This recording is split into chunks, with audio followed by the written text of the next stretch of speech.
Devices کا جیسے آپ نے ذکر کیا اس کے پرابلمس ہوں گے. کچھ پرابلمس یقیناً تھے بھی انفراسٹرکچر کے, مشینوں کے, کمپیوٹرز کے پرابلم بھی تھے, ڈیوائسز کے بھی تھے, لیکن یہ پرابلمس کسی نہ کسی طریقے سے بہت سارے تعلیمی اداروں نے ان کو حل کیا یا بہت حد تک ان کے ایفیکٹس کو ریڈیوس کر دیا.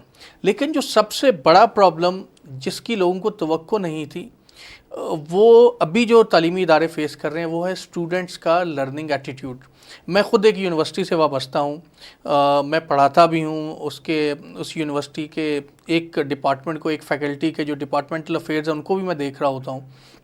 مجھے اس وقت سب سے زیادہ دکھ اس وقت ہوتا ہے جب میرے استاد, فیکلٹی ممبرز سارے کے سارے ٹولز کے ساتھ بیٹھ کے آن لائن لیکچر ڈلیور کر رہے ہیں, لیکن طلباء کی بہت ہی کم تعداد اس لیکچر کو سن رہی ہوتی ہے. اب مجھے یہ سمجھ نہیں آتی کہ شاید یہ ہماری بحیثیت قوم کوئی پرابلم ہے یا ہم کیوں لرننگ سے دور بھاگتے ہیں, لیکن حقیقت یہ ہے کہ ہمیں اس سے آنکھ نہیں چھپانی چاہیے. ہمارے جو طالب علم ہیں شاید ان کے اندر وہ تڑپ جو اقبال نے کہا تھا کہ اٹھا ساکیا پردہ اس راز سے, لڑا دے ممولے کو شہباز سے, شاید وہ تڑپ ابھی اس کے اندر ہمارے یعنی ڈاکٹر صاحب آپ بات کر رہے ہیں سیلف ڈسپلن کی. جتنے بھی ہمارے اسٹوڈنٹس ہیں جب تک وہ سیلف ڈسپلن نہیں رکھیں گے اس وقت تک وہ اچھے انداز میں تعلیم حاصل نہیں کر سکتے. ڈاکٹر صاحب میں نے یہ بھی سنا ہے کچھ ٹیچرز ٹرینڈ نہیں ہیں, یعنی وہ ریڈی نہیں ہیں, یونیورسٹیز میں LMS سسٹم انسٹال نہیں ہوا. اس کے علاوہ ٹیچرز پریشان ہیں, وہ اچھے انداز میں ڈیلیور نہیں کر سکتے. تو آپ یونیورسٹی میں آلریڈی سرو کر رہے ہیں, آپ کا تجربہ ہے, آپ بتائیے گا ہمیں کیا ٹیچرز اچھے انداز میں افیکٹولی پڑھا رہے ہیں بچوں کو؟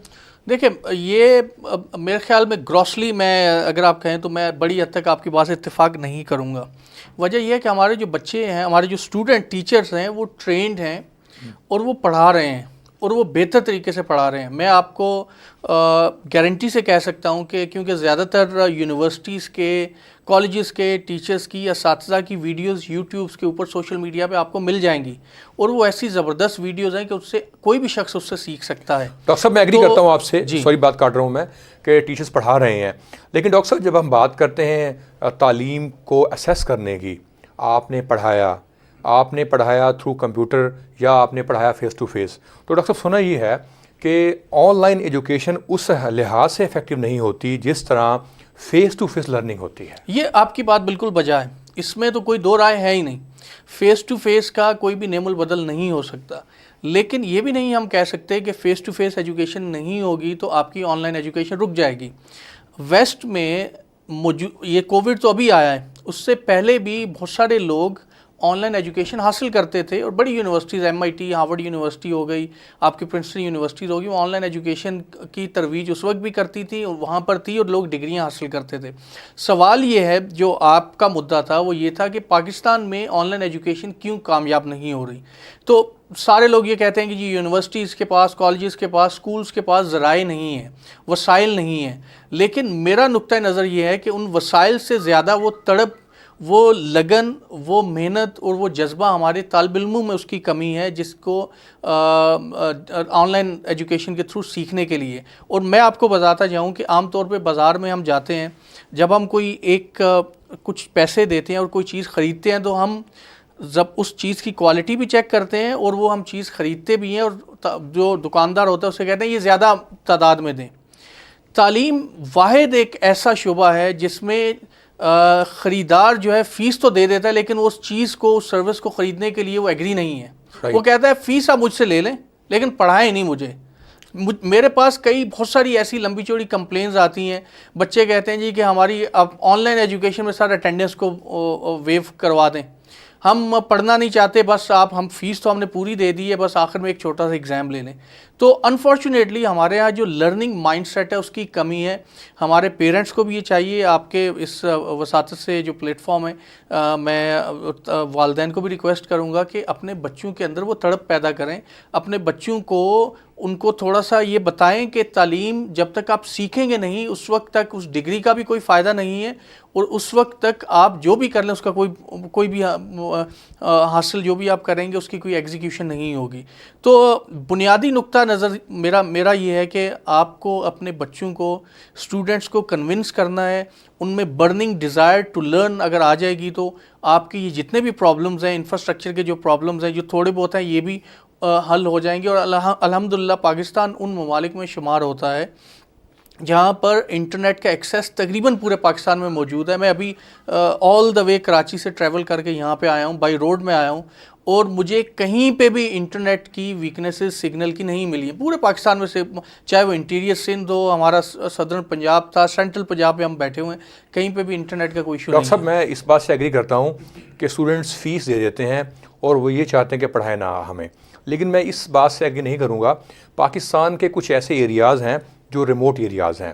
پاکستان کی آبادی کی اگر ہم بات کریں, زیادہ تر لوگ وہاں رہتے ہیں جہاں پہ دیہات ہیں, اور کچھ علاقے ایسے بھی ہیں جہاں پہ 3G اویلیبل نہیں ہے. فار ایگزامپل مثال دوں میں آپ کو, اگر ہم بات کرتے ہیں جنوبی پنجاب کی, لائک اس میں میاں والی ہے, لیا ہے, بھکر ہے, ڈی جی خاں ہے.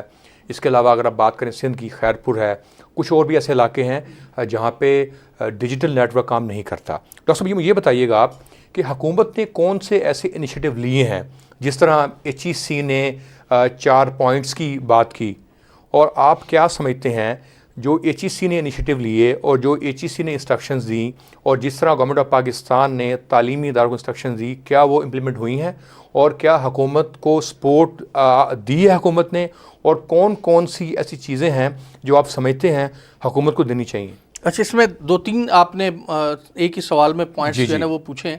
سب سے پہلی بات تو یہ کہ ہائر ایجوکیشن کمیشن نے بڑا ٹائملی, کیونکہ higher education commission university level پہ ڈیل کرتا ہے, تو یونیورسٹی کے حوالے سے انہوں نے کافی بہتر طریقے سے اس چیز کو ٹیکل کرنے کی کوشش کی ہے. Number 1, higher education commission infrastructure کے حوالے سے بھی کوشش کر رہا ہے کہ سگنلز کو امپروو کرے, انٹرنیٹ کی ایکسیسیبلٹی کو بہتر بنائے. یونیورسٹی لیول پہ ٹیچرز کی ٹریننگ کے سلسلے میں بھی بہت سارے اسٹیپس لیے جا رہے ہیں, ڈفرینٹ چیزیں جو ہیں وہ HEC کر رہے ہیں. اگر آپ کالجز یا اسکول لیول پہ دیکھیں تو یہاں پہ تھوڑا سا مجھے ایک پرابلم نظر آتا ہے. ایک بات ہمیں میرے خیال میں اپریشیٹ کرنا چاہیے, وہ ہیں ہمارے پرائیویٹ سکولز. حالانکہ گورنمنٹ, مجھے یہ میری پرسنل پرسیپشن یہ ہے کہ شاید ہماری جو پروونشل منسٹریز آف ایجوکیشن تھی وہ اتنی انسٹرومنٹل نہیں تھیں سکولز کو انفراسٹرکچر دینے میں, لیکن اس کے باوجود ہمارے پرائیویٹ سکولز نے وہ سافٹ ویئرز اڈاپٹ کیے, آن لائن ایجوکیشن کے انفراسٹرکچر اڈاپٹ کیا, اور وہ بڑے بہتر طریقے سے آن لائن ایجوکیشن کو کنٹینیو کیے ہوئے ہیں. اور کچھ سکولز اور کالجز ایسے ہیں جن سے یونیورسٹیز بھی سیکھ رہی ہیں کہ کس طرح سے آن لائن ایجوکیشن کو کنڈکٹ کیا جا سکتا ہے یا کیا جانا چاہیے. تو میں یہ کہتا ہوں, میری جو آبزرویشن یہ ہے کہ یونیورسٹیز لیول پہ HEC نے بہت اچھا کام کیا, اس نے اچھے سٹیپس یونیورسٹیز کو گائیڈ کیا, ٹریننگز وغیرہ دی. گورنمنٹ نے بھی ہائر ایجوکیشن لیول پہ بہتر چیزیں کی, لیکن پروونشل لیول پہ کالجز اور سکولز لیول پہ مجھے جو ہے نا وہ میرے کچھ ریزرویشنز ہیں, اور میرا خیال یہ ہے کہ وہاں پہ بہت زیادہ امپرومنٹ کی گنجائش موجود ہے.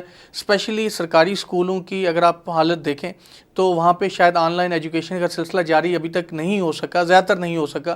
یہی کالجز کی صورتحال ہے. تو میری پرائم منسٹر صاحب سے بھی اور جو پروونشل ایجوکیشن منسٹرز ہیں ان سے بھی یہ گزارش ہوگی کہ آپ جو اسکولز ہیں ان کو بالخصوص دیکھیں کہ کس طرح سے ان میں آن لائن ایجوکیشن کو فروغ دیا جا سکتا ہے. ڈاکٹر صاحب آپ یہ بتائیے گا, چونکہ آپ ریسرچر بھی ہیں, اور کہا یہ جاتا ہے کوئی بھی ایسا ملک, کوئی بھی ایسا ادارہ جب تک ریسرچ نہ ہو اس وقت تک اس ادارے میں یا اس ملک میں انوویشن نہیں آ سکتی, نئی چیزیں ڈیولپ نہیں ہو سکتی. تو تعلیم ایک ایسا شعبہ ہے جس میں اگر میں بات کروں GDP کی تو ہر سال بدقسمتی سے بجٹ میں 2.5%, 3% تک میکسم رکھا جاتا ہے. تو کیا آپ سمجھتے ہیں سفیشینٹ ہے؟ اور دوسرا ریسرچ کے حوالے سے بتائیے گا آپ ہمیں, کیا تعلیم میں کون کون سے ایسے انیشیٹوز لینے چاہیے جس سے ریسرچ اینڈ ڈیولپمنٹ بہتر ہو؟ اچھا, یہ بہت آپ نے بڑا پرٹیننٹ کوشچن کیا. کووڈ-19 نے یہ بات بتا دی کہ کون سی چیز اہم تھی. انفارچونیٹلی پاکستانی دنیا میں ٹرینڈ یہ ہے کہ آپ ایک فٹ بالر کو تو $1 بلین دے دیتے ہیں, ملین آف دا ڈالرز آپ پے کرتے ہیں ایک فٹ بالر کو.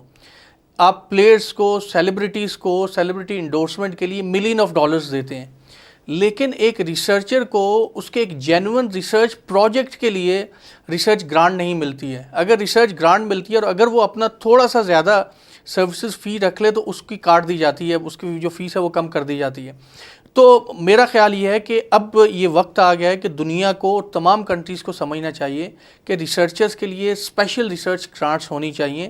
یہ جو فٹ بالرس ہیں یہ بالکل صحیح ہیں، ہمارے سیلیبریٹیز ہیں، کرکٹرز ہیں، جو دوسرے پلیئرس ہیں، جو آپ کے شوبز کے باقی لوگ ہیں، ان کی ٹھیک ہے، ان کے معاوضے بہت ہونے چاہیے، اچھی بات ہے، لیکن اس کے ساتھ ساتھ آپ پروفیسرز کو، ریسرچرز کو، محققین کو بھی آپ جو ہے نا وہ گرانٹس دیں، تاکہ یہ جو کرونا جیسے جو ایشوز ہمارے سامنے آ رہے ہیں ان کے لیے ادویات بھی بن سکیں، فیوچر میں اس طرح کے کوئی چیلنجز آتے ہیں اس کو ہم روک بھی سکیں، اس کے لیے اکنامک پالیسیز بھی بن سکیں اور دوسری چیزیں بھی جو ہے نا وہ بہتر ہو سکیں. تو یہ میرے بالخصوص یہ تمام ریسرچرز کا یہ آبجیکشن بھی ہے تمام دنیا کے ممالک پہ کہ ان کو ڈیو فنڈز نہیں دیے جاتے. اب وہ وقت آ گیا کہ ان کو ڈیو فنڈز دینے چاہیے. اب یہ ڈیو فنڈز کس طرح سے دیے جا سکتے ہیں؟ جیسے آپ نے فرمایا کہ جی ڈی پی کا ایک سرٹن پرسنٹیج، دنیا میں یہ دیکھا گیا کہ 2.5 to 3% تک جی ڈی پی کا زیادہ تر کنٹریز ایلوکیٹ کرتے ہیں. انفارچونیٹلی ہمارے ملک میں اس سے بھی کم ہے، بہت ہی کم ہم پرسنٹیج ایلوکیٹ کرتے ہیں جی ڈی پی کی. میرا خیال یہ ہے کہ کم سے کم 4% of the G D P education کے لیے ہونا چاہیے، اور اس 4% میں سے at least 1% of the G D P آپ کو ریسرچ اینڈ ڈیولپمنٹ کے لیے ایلوکیٹ کرنا چاہیے. رائٹ. ڈاکٹر صاحب، تعلیم کے حوالے سے اگر ہم بات کریں، آن لائن ایجوکیشن ہے، فیس ٹو فیس انٹریکشن ہے، تو آپ کیا سمجھتے ہیں پاکستان میں تعلیم کا کیا فیوچر ہے؟ پاکستان میں الحمدللہ پاکستان جب تک تعلیم کو اپنا سمجھ لیں کہ نصب العین ہم نہیں بنائیں گے، اس وقت تک یہ قوم ترقی نہیں کر سکتی. اور یہ بات ہمارے معاشرے کے زیادہ تر لوگوں کو سمجھ آ گئی ہے. اور اسی لیے آپ یہ دیکھیں کہ غریب سے غریب والدین بھی یہ چاہتے ہیں کہ ان کا بچہ اچھی تعلیم حاصل کرے. اور یہ شعور اللہ کا شکر ہے کہ پاکستان کی گلیوں میں، محلوں میں اور ایک عام آدمی کے اندر یہ آ رہا ہے کہ اس کو اپنے بچوں کو پڑھانا ہے. اور میں آپ کو یہ بھی بتاتا چلوں کہ غریب آدمی کے پاس، ہمارے جیسے لوگوں کے پاس تعلیم کے علاوہ کوئی بھی آپشن نہیں ہے اپنی حالت زار کو بہتر بنانے کا. ایجوکیشن وہ واحد ذریعہ ہے جس کے ذریعے نہ صرف ہم اپنی فائنینشیل پوزیشن کو بہتر کر سکتے ہیں، بلکہ ہماری جو مورل، ایتھیکل، سوسائٹل پوزیشن ہے اس کو بھی ہم امپروو کر سکتے ہیں. تو میرا خیال یہ ہے کہ پاکستان میں انشاءاللہ العزیز یہ شعور آ رہا ہے لوگوں میں، اور تعلیم کا فروغ بھی ہو رہا ہے، اور جو طالب علم ہے اور والدین جو ہیں وہ کافی حد تک اس میں پریشان بھی نظر آتے ہیں، کنسرن بھی نظر آتے ہیں. ایک چیز کی کمی ہے، وہ جو میں نے آپ کو پہلے بتایا کہ وہ ہے ہمارے طالب علموں کے اندر برننگ ڈیزائر ٹو لرن. اگر صرف ایک چیز آ جائے کہ ہمارا پاکستان کا نوجوان جو کہ 60-65% ہے ہماری آبادی کا، یہ نوجوان اگر سیکھنے کے عمل میں آ جائے، اگر یہ نوجوان کے اندر تعلیم کے لیے محبت آ جائے، تو میں کہتا ہوں کہ کیا ہی بات ہے، اور شاید پاکستان کے 5-10 سالوں میں ہمارا لٹریسی ریٹ 100% پر پہنچ جائے. ڈاکٹر صاحب، آپ ایسا ہمیں پیغام دیں جس سے تعلیمی ادارے، والدین، طالب علم اور حکومت ایکشن لے سکے اور پاکستان تعلیمی لحاظ سے ایک ایسے ڈائریکشن کی طرف موو کرے جس سے پاکستان بہت زیادہ اچھے انداز میں پرفارم کر سکے اور پاکستان جتنے بھی ہمارے ڈیولپ کنٹریز ہیں ان کو میٹ کر سکے. دیکھیں اس میں ویری سمپل، ہر بندے کا جو اپنا ٹاسک ہے، جس کو جو کام دیا گیا وہ اگر بہتر طریقے سے کرے گا، آنیسٹی کے ساتھ، دیانتداری کے ساتھ، تو آٹومیٹیکلی پاکستان ترقی کرنا شروع ہو جائے گا. جب تک میں یہ نہیں کہوں گا کہ میں اپنے کام کو جب تک نہیں دیکھوں گا، اس کا آڈٹ میں خود نہیں کروں گا، جب تک میں انٹروسپیکشن اپنے کام کی نہیں کروں گا، تو اس وقت تک آگے نہیں بڑھ سکتا. تو علامہ اقبال کا ایک شعر ہے کہ اپنے من میں ڈوب کر پا جا سراغ زندگی، تو اگر میرا نہیں بنتا تو نہ بن، اپنا تو بن. تو میرا خیال ہے یہی، اگر اقبال کے شعر کو ہی ہم ذہن میں رکھیں تو پاکستان کو آگے بڑھا سکتے ہیں. ناظرین، میرے ساتھ تشریف رکھتے ہیں ڈاکٹر شہزاد مبارک. ڈاکٹر صاحب نے آج بہت اچھی باتیں کی ہیں، انہوں نے ایک پیغام بھی دیا ہے. آخر میں یہ کہنا چاہوں گا کہ ناظرین، پاکستان کی آبادی 22 کروڑ سے زیادہ ہے. پاکستان میں تعلیمی ادارے بھی ہیں اور پاکستان میں لوگ تعلیم حاصل بھی کر رہے ہیں، لیکن یہ کیا وجہ ہے کہ پاکستان میں پبلک سیکٹر میں تعلیم یافتہ لوگ ہونے کے باوجود، آبادی زیادہ ہونے کے باوجود اس لحاظ سے پرفارم نہیں کر پا رہے، اس لحاظ سے پبلک سیکٹر میں لوگ ہائر نہیں کیے جا رہے جو پاکستانی حکومت کی پالیسی کے مطابق اور عوام کے جو حقوق ہیں ان کو دیکھتے ہوئے پرفارم کر سکیں. ناظرین، مجھے اجازت دیجیے گا. السلام علیکم.